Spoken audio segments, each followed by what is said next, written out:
Go to the fakeinfo.net website. Scroll down and in the Social Media Tools section and click on the WhatsApp Chat Generator button. On the WhatsApp Chat Generator page, we get two view options for generate the fake screenshot. Choose the mobile view option. Here are the options.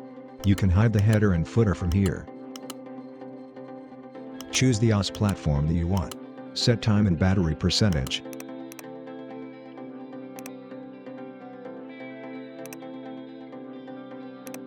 Change the sender's name and status.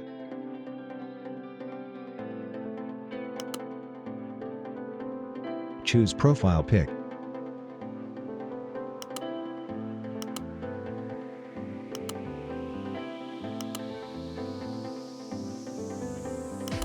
Set the message time and write the message.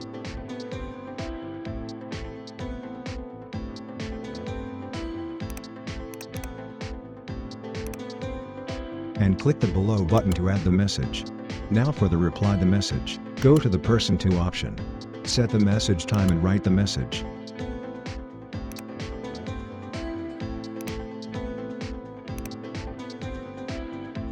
Choose read unread options.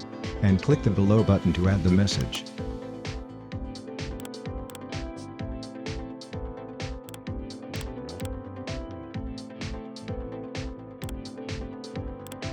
Now click on the download button to download your screenshot.